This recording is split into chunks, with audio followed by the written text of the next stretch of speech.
Fellow Toastmasters, Toastmaster Al, speech crafters, guests, I want to nominate Confucius, a Chinese philosopher who lived 2,500 years ago, as the patron saint of Toastmasters. And I have several reasons for doing this. For one, he was a great mentor, and he promoted lifelong learning. And let's face it, he was one of the greatest moral philosophers in history. Approximately 500 years before Christ taught the Great Commandment, taught us to love our neighbors and our enemies, Confucius also taught something similar. He's one of the earliest advocates of the Golden Rule. Sometimes people call his version the Silver Rule, because he stated it like this in some sort of form of Chinese. Do not impose on others what you wish, but what you don't want to take on yourself. He was a great proponent of benevolence, humaneness, tolerance. He was one of the early thinkers who recognized wisdom and compassion and courage as the great virtues. And he lived in a time when the Middle Kingdom, China, was in decline. And there were many scoundrels running around. And because they were of noble birth, they claimed to be noblemen. And they claimed all sorts of privileges.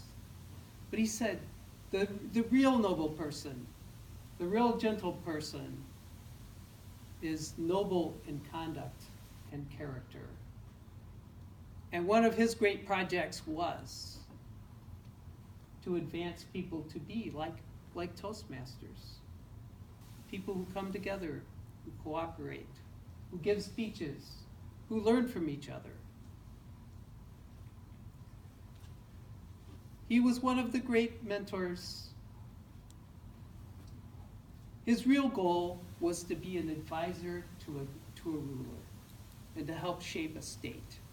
He would have been a great James Baker to Ronald Reagan. But unfortunately, heaven had other ideas for Confucius, and he became one of the great teachers. And he taught his pupils, great teachers and effective leaders work to bring out the best in others. And he taught his mentees, prepare for your role, perform your role to the best of your ability. And he talked a lot about ritual, but really what he meant was doing the appropriate thing at the right time. And that's what we try to do in our Toastmaster meetings. We try to do the right thing at the right time.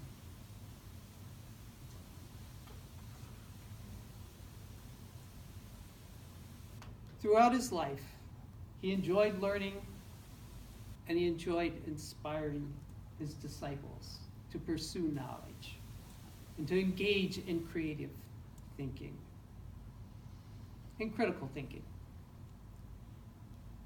It's not enough just to learn. You must reflect on what you've learned. And it's not just enough to think. You must do some research first. Or you must study the classics first, and then do your reflection. And for Confucius, wisdom really means knowing what you know and coming to terms with your own ignorance. Be honest with yourself about what you don't know and how you might rectify that situation.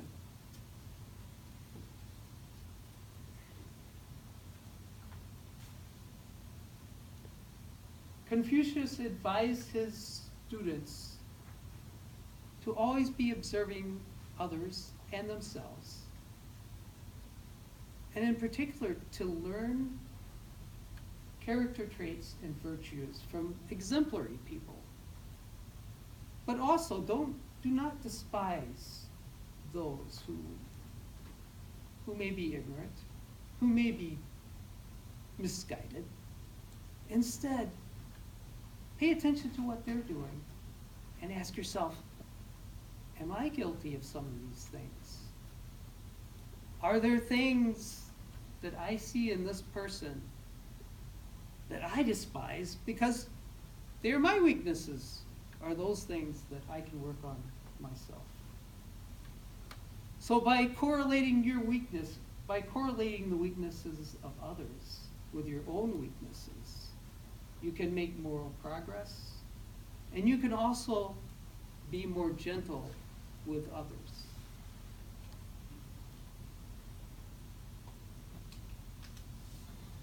In his teachings on leadership, Confucius, he was very down on intimidation. He didn't think you should intimidate others. He was down on ill will. He was down on greed. You should do things for the right reasons. You should do things to make yourself a better person, to make your society better. And he thought the society worked best when everybody was performing their role. The ruler rules. The subject is a good subject. But they both have respect for each other. When the father does his job, when the son does his job, when the mother does her job, and the daughter does her job. When everyone fulfills their role, as we try to do in our Toastmaster meetings, society functions and tries to achieve harmony.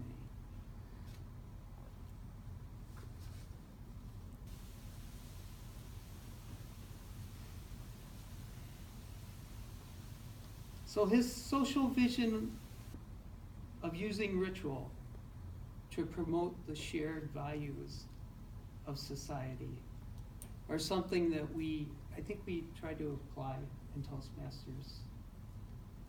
And I think Confucius, this elegant gentleman, good looking, is he not?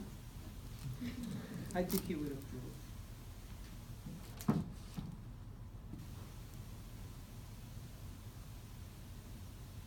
In conclusion, lifelong learning, becoming a mentor, promoting the other, loving the other, and promoting human goodness. These are virtues that we can learn from Confucius.